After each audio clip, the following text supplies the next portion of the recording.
You're listening to the Jewel City Podcast. Make sure to rate the podcast and share it with your friends. You can join us in person Sundays at 10 a.m. and 6 p.m. We have something for all ages, or online at 10 a.m. And make sure to check out our live groups or small groups.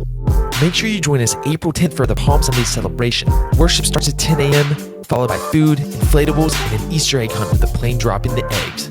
May 1st at 6 p.m., the Isaacs will be with us. You can get tickets at jccwv.org/Isaacs or call the general office. In this podcast, we'll hear a message from Pastor Rita. I love that song. Is anybody here tonight crazy in love with Jesus?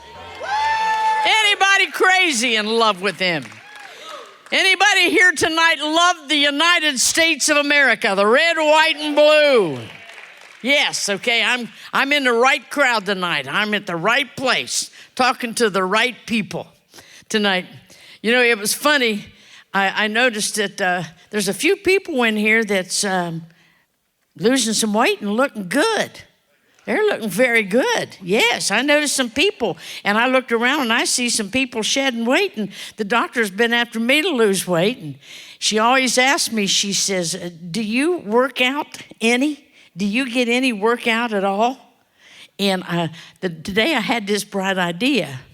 I'm not going to call my bathroom the John anymore. I'm going to call it the gym. And then when she asks me if I get a workout, I can look at her and say, first thing I do in the morning is go to the gym every morning. And you know, it's something funny too. I was trying to read from different versions of the Bible, and I got out my old, I had a Bible that I used in Bible college, and it's fallen apart, and you can't hardly use it anymore because the leaves fall on the floor and everything else. And so when I picked it out to read out of that Bible, something fell on the floor. My sister was there, and I picked it up and I looked at it. I said, years and years ago, I wrote this. It's a bucket list. I said, the first thing on this bucket list, it was just crazy. It says, die young, make a pretty corpse.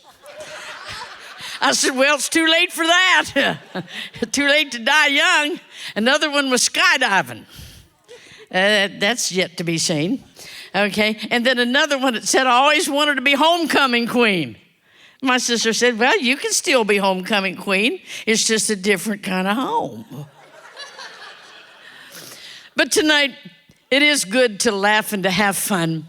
And when I wanted to prepare this message tonight, I wanted to prepare something that was rather seasonal, that kind of builds up to the season, the beautiful season that we're about to go into right now. Isn't this time of the year a beautiful season when we as Christians can look forward to the resurrection of Jesus Christ? It is the day that we base everything on. It was one thing that he died, but it's another thing that on the third day, he rose again. So it's good to serve a risen Savior tonight.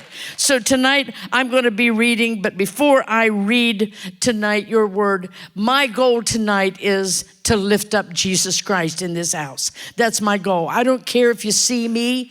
They say the greatest compliment that you can ever pay a speaker is this. I forget her name, but I can tell you what she preached about. So tonight, it doesn't matter what my name is, but I'm going to lift up a man called Jesus Christ tonight who can meet you right where you are. He knows where you are, and he knows where you're going. Okay, I'm going to be taking my text tonight from Mark chapter 11, verses 1 down to and including 6. Mark.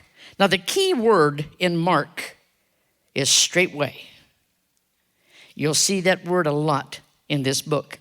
Okay, Mark chapter 11, it says, and when they came nigh to Jerusalem, unto Bethphage and Bethany, at the Mount of Olives, he sendeth forth 2 of his disciples. And he saith unto them, go your way into the village over against you.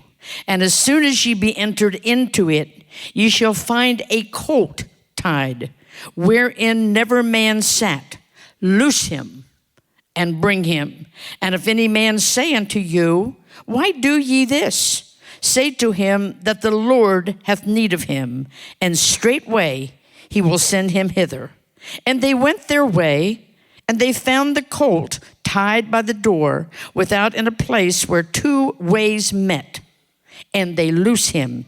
And certain of them that stood there said unto them, Why do ye loosing the colt? And they said unto them, even as Jesus had commanded, and they let him go. The title of my sermon tonight is called, There is a Colt. Just a few simple words. My opening statement tonight is, they say that when I speak, and I think that's true, I like to paint a picture. I want to put you there. Now, I've been to Jerusalem a couple times, and I've been on the outskirts of Jerusalem, and I know what it looks like. But I want you to picture that you're standing on the outskirts of Jerusalem. And I just want you to shut your eyes for a minute and just picture what you think it will look like. There's a lot of life. There's a lot of activity inside the city of Jerusalem. I believe if you strain real hard, you can hear some music. Can't you hear all that Jewish music, usually in a minor key? Can you hear some music going on? I like to see all of the vegetation and the flowers. And you probably somewhere along the line see some camel or some donkey dung and flies buzzing around it. Just all kinds of things as you stand there. Okay, I want you to just kind of get the feeling there as you're standing there. Now, Jesus is on his way to Jerusalem. All right, in this particular passage. And it says that when he comes to the outskirts of the city, he stops. And he says to his disciples, he looks and then he points out two of them. And he said, you and you. There's a village over there. And I can see these disciples kind of shading their eyes from the sun and saying, wow, that's a fur piece over there. There's a village over there. But he said, over there is a colt. And he's tied up. He's untamed. He said, loose him. Go get him, loose him, and bring him to me. Now, here's the disciples. They could barely see just the edge of the village. It was that far away. But Jesus said, I want you to go over to this village, and there's going to be a colt over there, and I want you to find him. He's an untamed colt, and I want you to untie him, loose him, and bring him to me. And I thought, now these disciples thought, I can barely see the village. How does he know there is a colt over there? But how many of you know that we have an omniscient God? He knows all. And I want you right now where you're sitting to look at somebody beside you and say, he knows where you are and he knows where you're going. Now look at somebody else and say, he knows where I am and he knows where I'm going. He knows. We have an omniscient God. Another scripture that I want to read to you tonight is found in John 1:45 down to and including verse 50. John 1:45 through 50. It says, and Philip findeth Nathanael and said unto him, we have found him, of whom Moses in the law and the prophets did write, Jesus of Nazareth, the son of Joseph. And Nathanael said unto him, can there any good thing come out of Nazareth? And Philip said unto him, come and see. Okay. And Jesus saw Nathanael coming to him and saith of him, behold, an Israelite indeed, in whom there is no guile. And Nathanael said unto him, Jesus, who knowest thou me? Whence thou knowest thou me? And Jesus answered and said unto him, before that Philip called thee, when thou wast under the fig tree, I saw thee. And Nathanael answered and said unto him, Rabbi, thou art the Son of God, thou art the King of Israel. And Jesus answered and said unto him, because I said unto thee, I saw thee under the fig tree, believest thou? Thou shalt see greater things than this. So in other words, Jesus knows all, and this is just one scripture that I have chosen to prove my point. Philip has found Jesus, and he goes back to get Nathanael, and he says, Nathanael, Nathanael, we have found the Messiah. And he was so excited. He is Jesus of Nazareth. And as I read to you, Nathanael said, can any good thing come out of Nazareth? And he said, come and see. Now, and just when he got afar off, Jesus saw Nathanael coming, and he called to him. He said, hello, or something, Nathanael. And Nathanael said, how do you know me? I've never seen you before.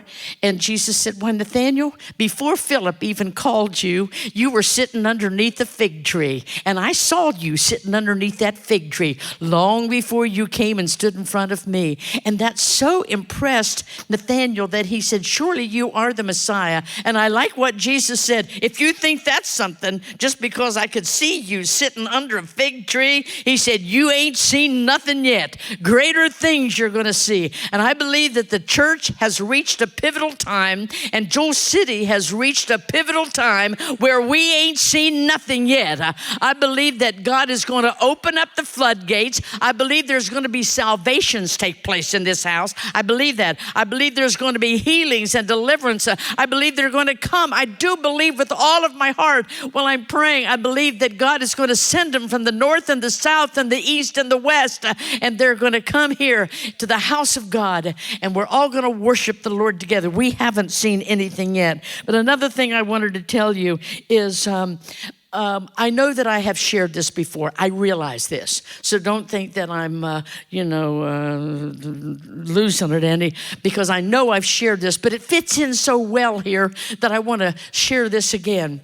And I know that some of you have heard this. Please bear with me, but it goes along with this. What I'm trying to get the point across tonight is this. My mother came from 7 siblings. And at first, she was the only Christian. And then she witnessed to every one of her family. One by one, she would witness to them. And one by one, it took months, it took years, but one by one, she would win them all. And when she was on her deathbed, her baby brother, D, her baby brother had not yet given his heart to the Lord.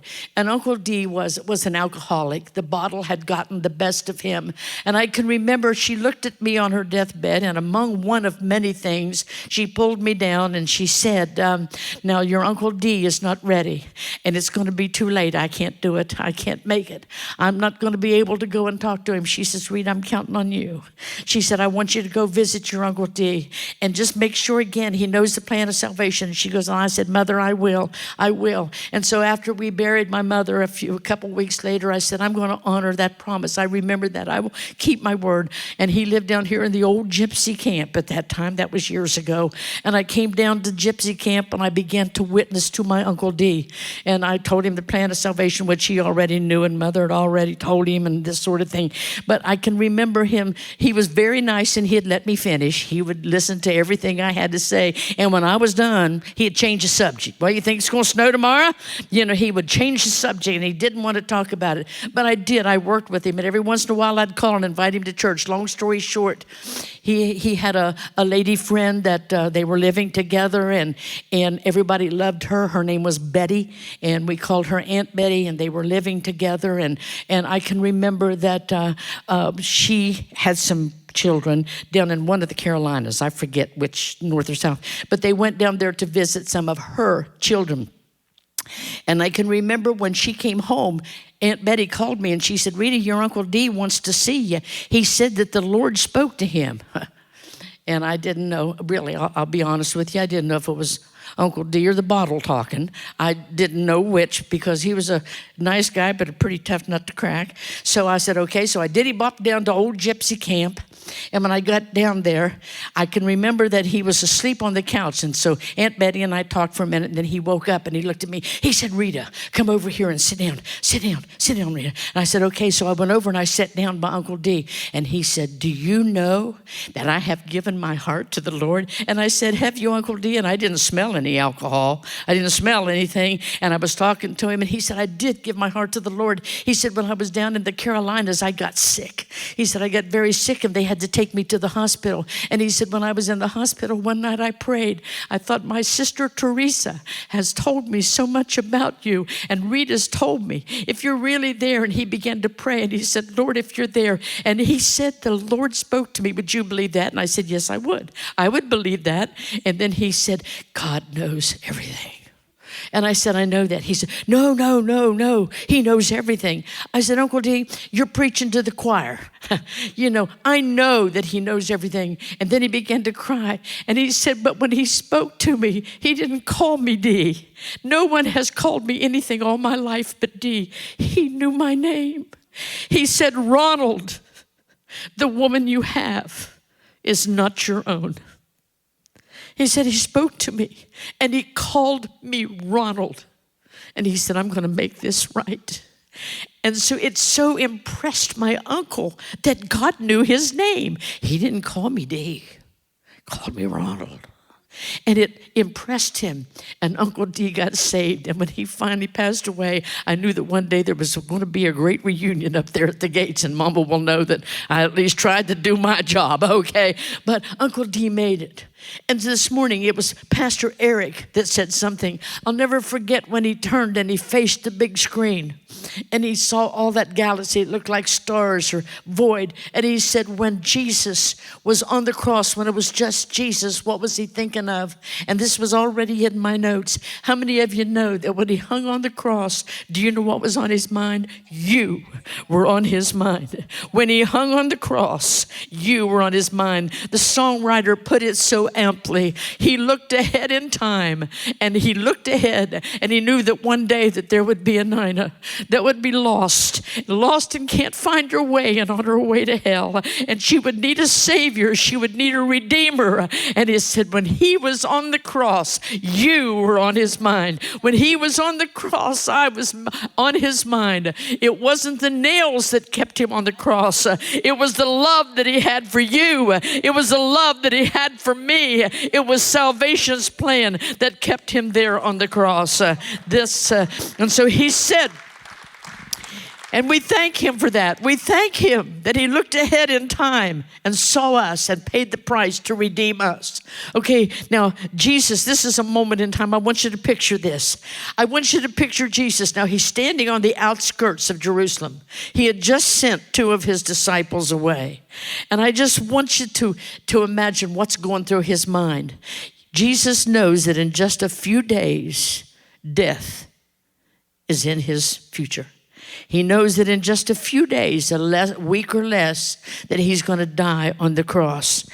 And this was a magic moment as he stood there. And he thought, and I thought to myself, and I've got here in my notes, he could have walked into Jerusalem, but that wasn't the plan. He could have ridden a horse into Jerusalem, but only kings usually rode horse, and they were indicative of power and war. But he came as a man of peace. He came as a man of love. He chose not to walk in. He chose not to ride a horse, but he sent 2 of his disciples to get a colt, a sign of lowliness, a sign of meekness, a sign of peace. I come in peace, okay? And he knew that he was fulfilling a prophecy. You see, I've got here, it says that in Zechariah 9, chapter 9, verse 9, he knew that 500 years ago, while he was standing there in the dusty roads on the outskirts of Jerusalem, there was an Old Testament prophet by the name of Zechariah. Now, to me, he's just a name.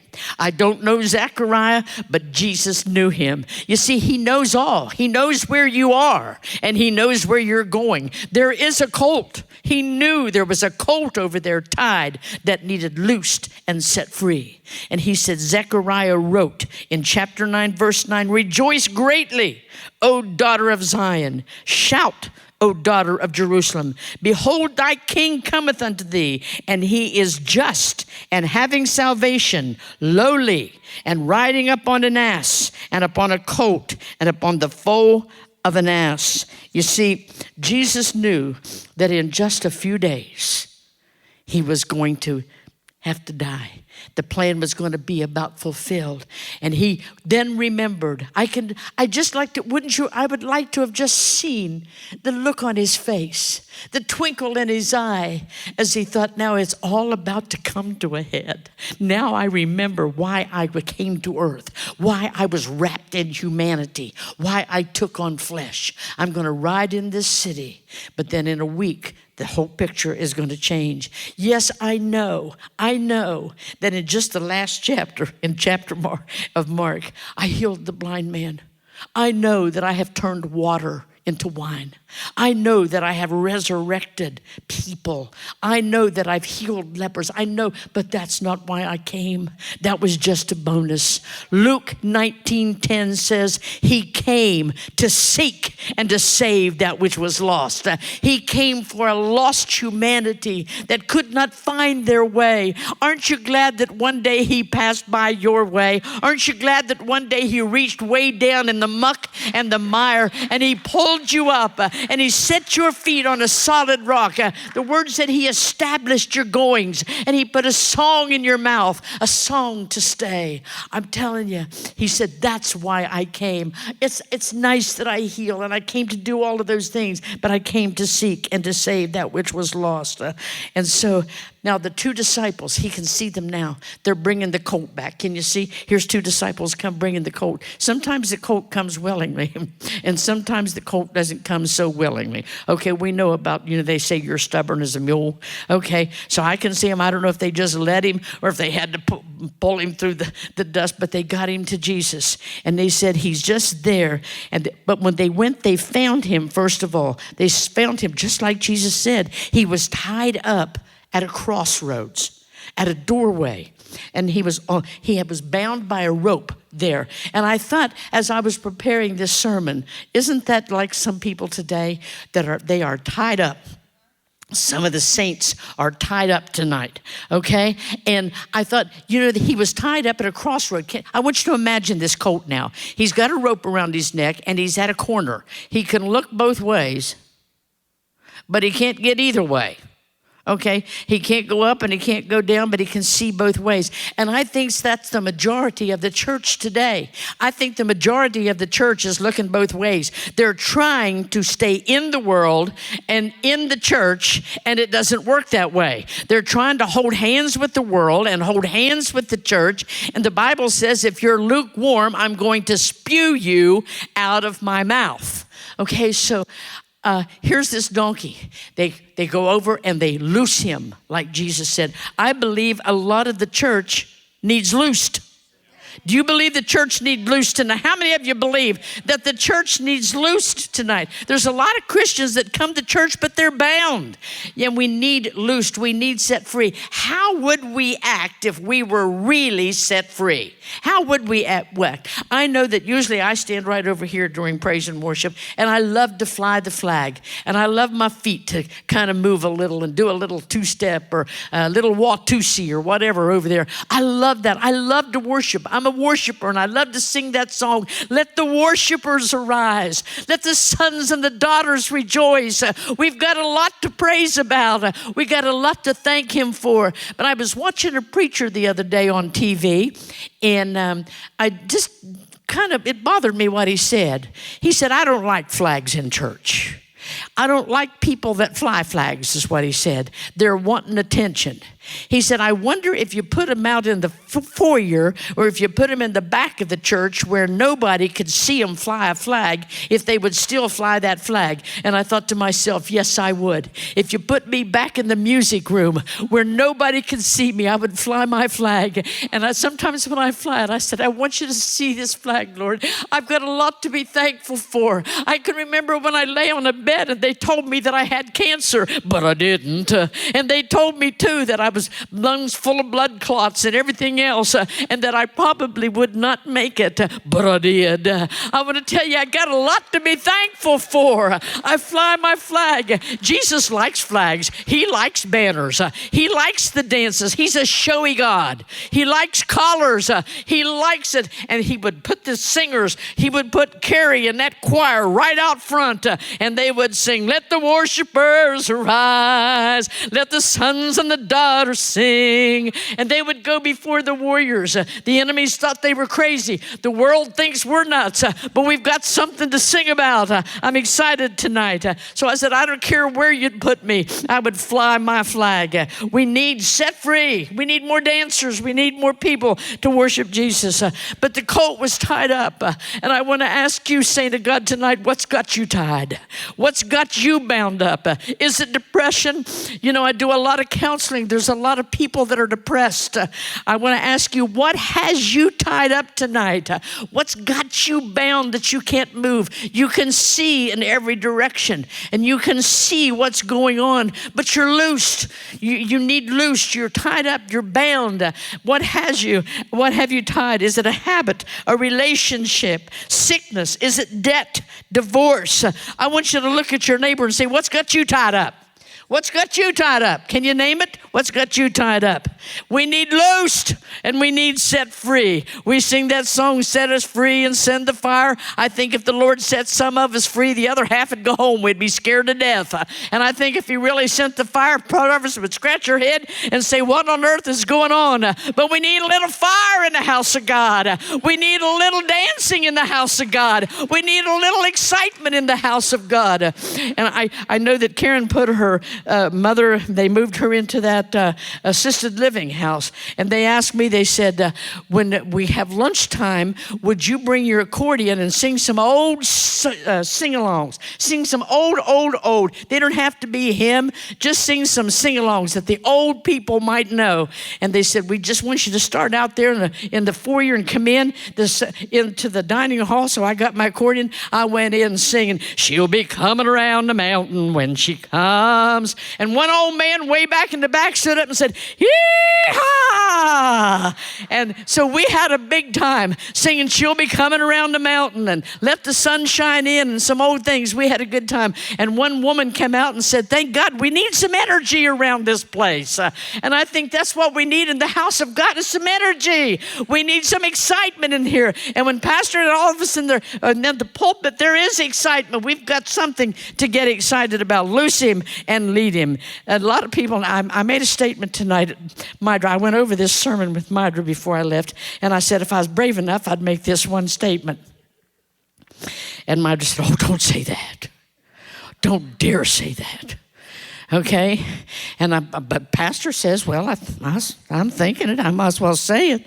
And I said, maybe the Sunday morning crowd, that's what your mother would say. The Sunday morning crowd can't handle it. But maybe the Sunday night crowd can handle it. How many of you can handle the statement I'm about to say? If you are, he knew where the colt was. I can tell I'm making Pastor Aaron nervous. Okay? I may hear about this tomorrow. He might call me to my office, his office, okay? If you're just a colt and you've been loosed, but you're not led, you're nothing more than a wild ass on the loose. That's about the size of it. A lot of people are loosed, but they're not led. They go from church to church looking for something. They'll go to church and stay a week or two and criticize those people and go to another. They're loosed, but they're not led. We need not to be only loosed, but we need to be led. Okay, so I'm telling you, thank you. I'm glad you could take that. We need stability. We need discipline. We need commitment in the house of the Lord. He said it was untamed. And an untamed colt is not a pretty thing. You just can't throw blankets and clothes on an untamed colt. You just can't put him in front of a crowd and wave palm branches and throw palm branches in the dusty road. You can't do that. But they did it. Because you see, the Creator subdued the creation. And he threw the coats on that colt. And he straddled that colt. And he rode it into Jerusalem. Okay, I want to go back to the title. He knows where you are. And he knows where you're going. Now, this is important. So I'm going to kind of stick to my notes. I'm going to go back to the title. He sees you tonight in the middle of all your sin. He sees you tonight in the middle of your secret sin. He sees you tonight in the middle of divorce court, in the doctor's office, in the middle of your depression with a handful of pills, sleepless nights. He knows. I've had 2 people call me this week, friends, and tell me they've just been diagnosed with cancer. I could hear it in their voice. Then when I talk to other, even people in this body, that I'm taking care of Sandy Ventura's cats. You know, she's in the nursing home and I'm taking care of her cats. I love all animals, period. But I'm a cat woman. And she said, one of my cats' names is Precious and the other is Psycho. And I said, well, now that's not nice. So when I went in, I said, and which one are you? And about that time, I saw one go. I said, you must be Precious.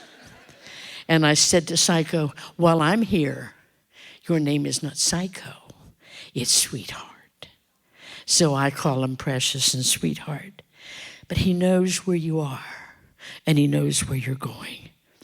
In conclusion, I want to say this. You may think I'm taking a little bunny trail here, but I'm not. In conclusion, I want to say this. Every Thursday evening, I speak on a telephone conference. And a couple weeks ago, I was preparing a message to speak on the telephone conference. How many of you believe that the Lord can really, really speak to you today? You believe that? Okay, in the wee hours of the morning, I'm an early riser, usually up between 3:30 and 4. I love the morning hours. I love sitting at my kitchen table with a cup full of Maxwell House. I love sitting there and reading the Word of God. I believe one time in my life, I heard the audible voice of the Lord, only once. And that was many, many years ago at the VA hospital. Some of you have heard that testimony. But there have been about 4 other times that I've heard the voice of the Lord and it kind of gut punched me. You know what I mean? You know, you don't think, you don't wonder, you don't suppose, you don't hope. You know it's the Lord. Well, a couple weeks ago when I was sitting at my table in the wee hours of the morning, the Lord spoke to me, poof, and it was kind of like a rhema. The word leaped off the page. And in conclusion, here's what I want to say. Over in Luke chapter 7, you can read of the widow of Nain. Now I'm going to leave my notes for just a minute and just shoot from the cuff. This widow of Nain, of course, as her name bears, she had already buried her husband. And now she had only had one son, and he was laying on a funeral bier. And they were carrying his dead, cold, lifeless body on the bier out of the streets of Jerusalem to a graveyard that was not far from there. And they were going to bury him that day. The funeral had already been over. The songs had been sung. The mourners were walking ahead and mourning. But see, Jesus was on his way to Nain. And they met at the gates of the city. Now, the gates of the city were a very important place. That's where business transactions happened. That's where the Proverbs 31 man went to brag on his wife. They sit there at the gates of the city. Important things happened at the gates. And Jesus looked over at the gates of the city and he saw this funeral procession. Now, as I was researching this, most of the commentaries told me, here's what the commentaries told me. They said that they thought this was a chance happening. It was just a chance happening, that Jesus had not planned this, that it just happened at the gates of the city. He just looked over and I thought in my mind, I don't think this was just a chance happening. I don't think it was, but some of the commentaries say, he planned certain things. He planned the woman at the well. He walked miles out of his way, John chapter 4, to get to her. He walked miles. He knew she was lost. She had had 5 husbands. She had heard the sound of 5 slamming doors. She saw 5 suitcases packed. She had been abandoned 5 different times. And she was lost, friendless, on her way to hell. He met her at the well. And that was on purpose.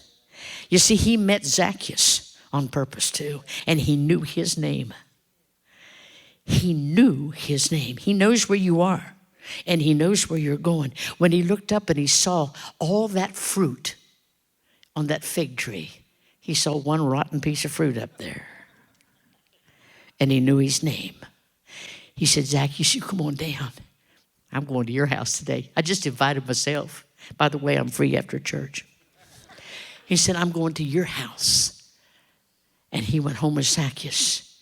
So you see, I thought, could this be a chance occurrence that he saw the widow of Nain at the gates of the city? And then I thought, now he was in Capernaum.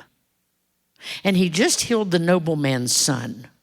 And it said he spent the night in Capernaum after healing the nobleman's son. And then it was some 30 plus miles, they think 32 some point something miles, for Capernaum to Nain. I thought, he would have had to boogie. He would have really had to book it to get there. And the Spirit of the Lord hit me. I'm not sure, I may have spilled my coffee. The Spirit of the, and I heard the Lord say to me, I walked all night.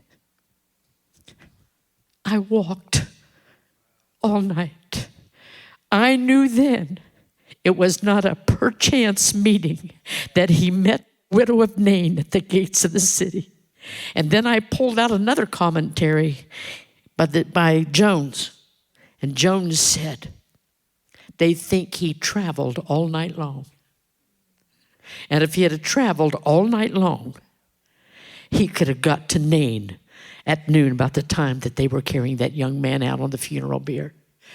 So my message that night on the phone was, I'm on my way. You may be in a chemo chair strapped up, but I'm about to put the needle in your arm. But he's on his way. You may be in the middle of divorce court, but he's on his way. He'll walk all night if he has to get to you. He'll climb the mountains. He'll do whatever he's got to do to get to you. But he is on his way, and he knows where you are, and he knows where you're going. He will find his way. I married a couple about 27 years ago, and the young man, it was my best friend's son. The young man called me this week, and he said, well, I'm going to get a divorce, whether I want it or not. I don't want it. But my wife wants a divorce. And here's what I thought. This widow of Nain thought it was too late for her. She thought it was too late. The son had already died. The funeral was over. The stone had been prepared for them to lay him back in the rock and bury him. And I want to ask you tonight, what are you ready to bury that God doesn't want buried? What are you about to bury? And I thought, this woman that married my friend's son is about to bury a marriage that God don't want buried. She won't talk to me, but I called and left her a message. I'm hunting her. I said, you've got no scriptural grounds for divorce. If you need to talk, if you don't want to talk to me because I'm close, we have other counselors. I can provide other material. You don't need me, but you need to talk to someone because you're about to bury a 27-year-old relationship with daughters involved and grandkids involved, and God doesn't want that buried. What are you about to bury? Are you about to bury a dream? A ministry? Are you about to bury something that God doesn't want buried? I'm here to tell you tonight, that's why I'm here. It's not too late. It's not, he'll walk all night if he has to get to you. But boy, when I sat at that kitchen table, it was one of those times that I heard from heaven. He said, I walked all night. I walked all night. 4 words I heard about 4 o'clock in the morning. And then Mr. Jones told me, It was possible that he got there, but he had to walk all night to do it. I said, I already knew that, Mr. Jones. He already told me. I want you to know tonight, as Carrie comes, I want you to know tonight, I'd like to just look you in the eye. I'd like to look all of you in the eye. And I know that in every pew, there is some kind of pain. You've got children that are lost, children that won't talk to you. You've got loved ones that are dying and on their way to hell. Some of you can't put gas in your car, buy your medication, and still buy your food. Some of you are going through a relationship that is being broken up, whether it's a friendship or a marriage. Some of you have been diagnosed with a bad disease. But he knows where you are, and he knows where you're going. And the thing that I'll never forget, I want you to know that he'll do whatever he has to do to get to you. It's not too late. Don't bury that dream. Don't bury that relationship. Don't bury that hope. Don't bury that ministry. But know that he knows where you are, and he'll do whatever it takes to come your direction. He'll meet you at the gates, and he'll minister to you. Would you just bow your heads, please?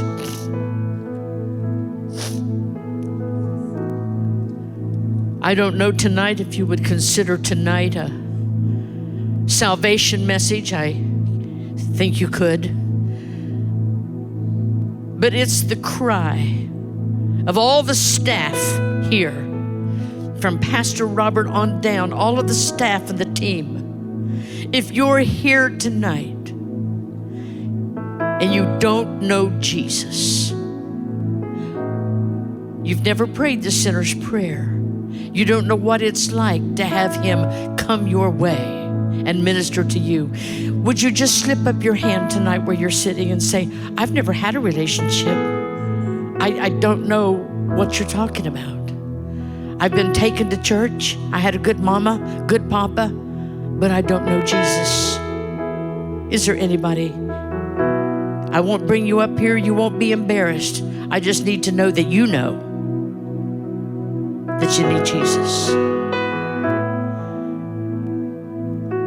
Is there anybody here tonight that is about to bury something that God don't want buried?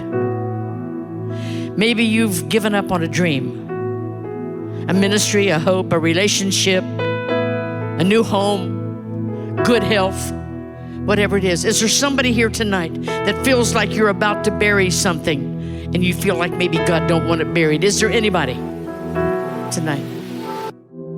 Thank you for listening to the Jewel City Podcast. Make sure to rate the podcast and share it with your friends.